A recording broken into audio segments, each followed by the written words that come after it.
I'm not the biggest fan when it comes to food trends on the internet. Usually I see people scrolling through TikTok or Instagram showing off their famous Starbucks latte or whatever food they're getting at a certain restaurant by having to take a picture of it every single time before they eat something, like it's some big grand show. Like, say you go to an Olive Garden or something and you order fettuccine, the most common dish ordered amongst Americans or, teenagers, and they just want to take a picture of their food saying like, damn, this looks delicious, like it's just pasta. And it just gets so blown out of proportion. I feel like every time that happens, I go and try this item for myself, and after that I kind of just think it's all right. It's not the best, it's definitely not the worst, but I still, have other options I could choose from rather than eating what I saw on the internet. Now there's one thing I want to discuss, which I've seen a lot of people talk about recently, especially in my neck of the woods. We got a La La Land recently. I don't know if you know what that is, but it's basically a matcha shop. I have been seeing a lot of people walking around every single day just grabbing matcha. I do not understand the hype around it. I have tried matcha before. I've had it in multiple different ways. I've had it cold, I've had it in latte form. Even though I don't like coffee, I still say I would try it just so I know what I'm getting into, and I can at least say I experienced it without going into saying I hated it. But I didn't like it. I don't think it was that good. It tasted like literal dirt. In some cases, like the cold one, it tasted kind of like raw sugar cookie batter, but in liquid form, if that's a good way to explain it.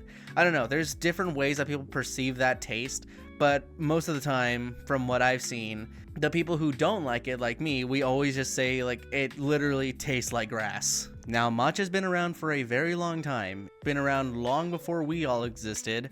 Like way back in the early Chinese era where they were doing all the tea ceremonies and stuff, and then it kind of made its way to Japan, and now all of a sudden it's just gotten popular now. And I guess because it's gotten so popular in America, it's just become so modernized that it's just taken over the entire spectrum of food.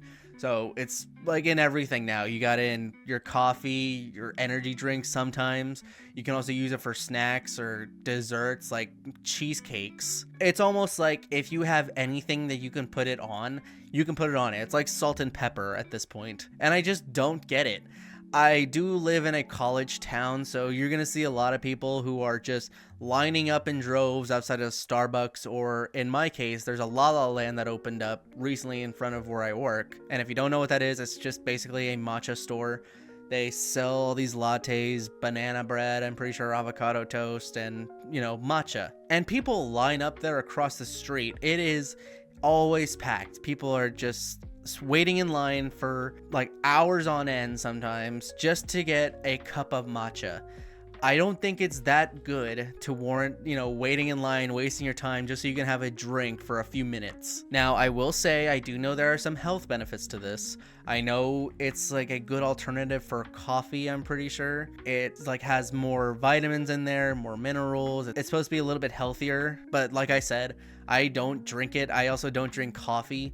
So I couldn't really tell you the specs on that, but everywhere I go, it has just become matcha central. And maybe it's just me getting older. I am 25, so I'm not as young as I used to be, and I don't really keep track of all the trends that go on with the youth nowadays. I think the other thing is that people use it just for the social media attention.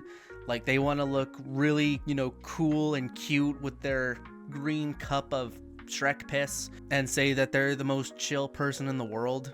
But I still think in this economy, it's just not worth it, especially with cups of coffee being as expensive as they are. Usually you're paying around $6 to $10 for a cup of coffee, depending on where you get it from.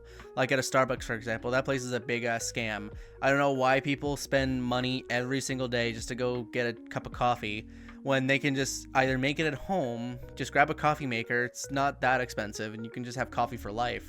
Or just drink your coffee black. You don't have to have it, with the works, like 10 pumps of vanilla, 4 cups of sugar, turned upside down, shaken like it's in a paint can. There are some good things about it though. I know La La Land is known for, helping kids growing out of foster care get jobs, which I think is a very good cause. I think that's very helpful for everyone. I think it's great to, give young people a way to get into the workforce by working their way to get money and get established in life. So no problems with that. I don't have any problems with that at all. In fact, go the extra mile and make sure a lot of companies do this. I think giving people the opportunity, even though they don't really have a background. In fact, just go the extra mile and have all companies do this. I think it'd be a way better way to give people opportunities to get jobs, especially with nowadays where nobody can get a job. Like, open up the floor to everyone. Give some people a chance to get a background or get established in life by trying to work their way up. Anyway, I'm getting sidetracked here. But going back to the matcha thing, I just still have no ways of understanding why it's so good for some people.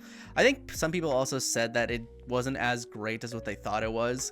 They just wanted to do it for the trend. I've even seen some cases where people just buy the drink just so they can make themselves approachable sometimes. I think the term for that is progressive males, where guys are just sitting out with their books, their cup of matcha, and their wired headphones in, so that way they can look appealing to women. I don't know if that system works. I couldn't tell you. I've never tried it, but it's become so common that people are just eyeballing it right away, saying like, yeah, that guy's doing that, I'm gonna steer clear of that. And I feel bad for those people who are just getting labeled as a progressive male, even though they genuinely do that already. They were the first ones to do that.